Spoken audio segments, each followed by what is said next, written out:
Hi, this is Stephanie Miller from The Stephanie Miller Show. Please enjoy this exclusive clip from my show on Political Voices Network. We wanted to give you extra love today because you tweeted 8 a.m. I've already been called an unmarried, childless, godless Marxist. Going to be a fun one. Yeah, that one was off to the races really quick today. Yeah, and that's what comes as a great shock to your children. Yes, absolutely. Don't tell them. Yeah. Yeah, I won't be picking them up from school today, I guess. Too much Marxism I'm going to be doing later, and God not worshiping. Yeah, your Marxism classes are later. Okay. By the way, I loved all your stuff, because I lived in New York for 9/11, and I know you want your head to explode, so you just went nuts on Twitter talking about Donald Trump and 9/11 because, they were all going, oh, President Biden didn't go to ground zero. Donald Trump did. I mean, all this right-wing crap, right? Like, all the lies he told, and you went through all of them, right? You said, I will never forget 9/11. I also never forget all the lies Donald Trump told about 9/11. And then you go through all of them. You said, I will never forget 9/11. I'll never forget those innocent lives we lost that day. I'll never forget our heroic first responders. And I will never forget or forgive all the times Donald Trump has used that dark day, all those lives so tragically lost to benefit himself. Thank you, as usual. Right? I mean, that's personal for us, right? Yeah. Like, I lived in New York. I moved out the spring before my ex-husband was working at Windows on the World. Oh my God. Up until that spring, my roommate was working at Windows on the World still on 9/11. Yeah. Nothing makes my blood boil more than that lie that he was down there helping with the rubble, that he was there helping with anything. Knowing what those people went through, that they're still dying from the toxins, and he lies about it. I think of all of his lies, that one sets me off the most. Yeah. Well, I mean, you went through all of them. The fact that on the day of, he talked about having now the tallest building in New York. You said that I was talking about the Muslims jumping up and down cheering in New Jersey, that he helped clean the rubble, that, when we all know, like, he took money meant for small businesses. He wasn't at grounds. He didn't lose friends. He didn't see people jumping. Just lie after lie after lie, right? Right. It's all part of the fiction that is Trump. I mean, it's all part of it. It's like he can't help himself, but everybody in MAGA believes all these lies. They believe it. I am going to keep calling him out. Yeah. I forgot. Until you reminded me the time he tweeted. Oh, God. The time he tweeted, I'd like to extend my best wishes to all, even the haters and losers, on this special date, September 11th. Oh, God. I mean, Right. Every holiday he does something awful. He tweets something awful. But yeah, that was particularly noteworthy. Yeah, and then yesterday, MAGA's going after Obama for not sharing anything about 9/11 until like 1:00 p.m. Well, what was he doing? Was he doing cocaine? Was he having your boyfriend over? And it's like, your guy said that about losers on 9/11 at 8:00 in the evening. By the way, so let's be clear. Yeah.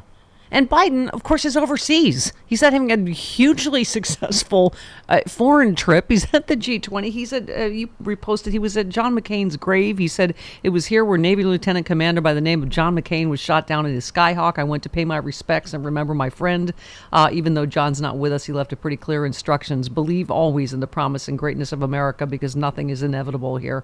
He was also on an American military base, thanking the soldiers. This is how it's going to be, right? Biden can do nothing right. It's like, oh, why wasn't he at ground zero? Right, despite the fact that I think last year, the year before, he was at all three locations on 9/11. But you're right. He can't ever, no matter what he does, he's damned if he does, damned if he doesn't. He can't do anything right because they don't want to frame anything he ever does as right, because then that makes Donald Trump look bad and they can't. Yeah. I love that you replied to Eric Swalwell, who was talking about on 9/11, Marjorie Taylor Greene tweeting again about seceding, about some states over border, whatever, should secede from the Union. And Eric Swalwell said if this lady was in Congress when September 11 happened, she would have asked for a moment of silence for the hijackers. Unreal to tweet this on such a solemn day. And you just said you're right. Terrorists of a feather and whatnot. They tried to destroy us from the outside in. She's trying to destroy us from the inside out. Same goal, different plans of attack. And Joe, I was so struck by that yesterday. I was saying this earlier to these guys, that this was Al-Qaeda's dream, that we destroy ourselves from within. Cut to 20 years later, and here we are. Our number one terrorist threat is domestic, is white supremacists, right? Yeah, I think even our founding fathers identified that the greatest threat that we would ever face would come from within. And we are now seeing that democracy is much more fragile when the call comes from inside the house, right? Like literally. Yeah. Yeah. I mean, I was struck by that because we all remember where we were on 9/11. And just by the time I got home in New York and watched it on TV, I remember having that same feeling on January 6th. My jaw dropping, like, oh my God, our capital is under attack. And we still haven't gotten to the end of justice for that, have we?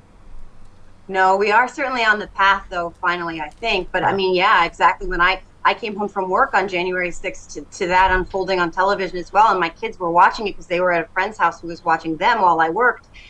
And it was the same exact sensation, which is, what is happening? What is going on? How did we get here? And what do we do now? There you go again, referring to your fictional children, you childless Marxist. Yeah. Stop making things up, man. Yeah. Sorry. I should take those prop pictures down, too. Yeah, all those props behind you. Whatever. Really leaning into. They were in the frame when she bought the we're frame. on to you, Joe. Keep in mind, Room Raider, that she's a childless Marxist. Yeah, and obviously. all those pictures those pictures came with the frame. They came with the frame. Okay. So here we are with this, not just Donald Trump, this entire party. You tweeted a baseless impeachment, a government shutdown. Sure, that's Kevin, but it's also the entire cult of so-called political party that is the GOP. This is who they become. They have no interest in governing, no interest in legislating. They want power. And if it means letting the country burn to the ground in the service of a wannabe king, so be it. That's all they have to offer the American people. Government shutdown and an impeachment based on absolutely nothing. Yeah. I mean, they don't even pretend to have platform or policy now. I mean, unless they're running on gas stoves and woke beer, like, they don't even pretend. This is who they are. That they're running interference for Donald Trump while they're trying to burn the whole damn thing down. 100+ of them voted not to certify the election in 2020. I mean, that they're really trying to destroy this whole institution from the inside out. Yeah. Yeah, you said Kevin McCarthy's a feckless coward, a lick-spitting lackey, a doormat, so endlessly craven, so deeply megalomaniacal, so pathologically egotistical that he gave up every single shred of power he might have had and became Marge Greedon's gimp. We love a good Pulp Fiction reference. Yeah. In order to be able to keep his dumbass tchotchkes in the speaker's suite. I mean, what's your prediction on what's going to happen? So we have 11 days until we're going to have either a government shutdown or he trades them an impeachment. I mean, just think about the terms of their, like, hostage letter. Like, either you give us this fake, baseless impeachment, or we're not going to pay for anything, and we're going to shut it all down. Like, I think Kevin, we may see him succumb, but I don't know. What he did with the budget, we'll see. We'll see. I'm still optimistic, but I'm a fool like that. We have to replay this Nancy Mace for you. Let's take a listen. The people deserve the truth and nothing but Isn't it supposed to be the evidence that leads you to pursue impeachment and impeachment inquiry? Well, that's what the inquiry is for. But there's already more investigations. I think that's where people are confused because it's not like we don't have Joe Biden's bank records yet. And so one way to do that, my understanding, would be through an impeachment inquiry. So if that's what gets us those bank records, then I'm going to support it. I see how that works. You don't have to have a crime. You open it. That's what an investigation is for, is to... A spidey sense. Yeah. All you need is a spidey sense. Yeah, it's right. Yeah. Exactly. Right. I mean, they just say it out loud. We don't have any evidence, but we know we're going to have evidence if we do this other thing that won't provide us any evidence. So we're just going to keep going, looking for evidence for the thing that we said happened, but we can't prove. This is what you do so well on Twitter. You just said 3 different prosecutors in 4 different cases have shown enough direct evidence for 4 grand juries to vote to charge Trump. Republicans, he's innocent. Not one single prosecutor has shown any direct evidence to a jury anywhere to charge Joe Biden. Republicans, he's guilty. I mean, and it's so ham-handedly to distract from Trump's crimes, right? Well, it is 100% that. I call it the shiny object over here. It's like, come look over here, maybe this will distract you, and it does distract enough people, but like it's also to make Biden look as bad as Trump, because that's a big part of this too, because they have to make him look just as bad as Trump so that Trump doesn't look like he committed all the crimes he did. Because as you know, JoJo, both sides do it. Right. Both sides do it. Won't you join us? Both sides do it. Okay. We were saying that his age has become the butter emails, right, of 2024. And I just, don't you sometimes feel like we're just pushing we're a rock up a mountain against this mainstream media that just keeps doing these stories over and over again about Biden being old?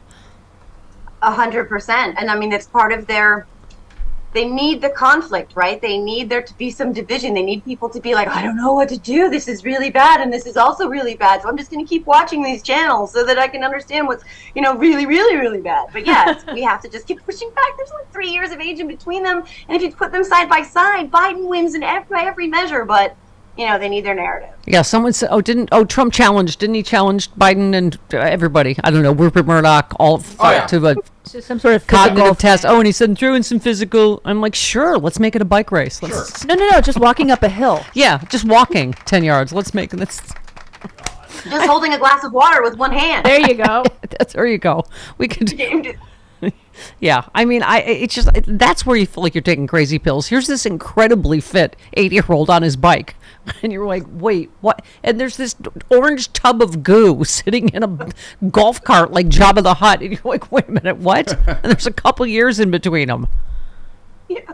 Yeah. I mean, do you think Donald Trump can even ride a bike? Like, I don't think he's probably ever been bike adjacent. Right. Oh, hi, I'm here with sexy liberal John Fugelsang wearing my Los Angeles sexy liberal shirt. Oh my God, we have an LA show coming up October 21st, but how else could you see it, John? How else could you see it? I'm so glad you asked. For a limited time, you can see the show live via pay-per-view if you go to sexyliberal.com. All the laughs, you'll miss nothing. I can stream it from all around the world? All around the world, in your car, while you're driving. Watch it at home. Sexyliberal.com, yeah.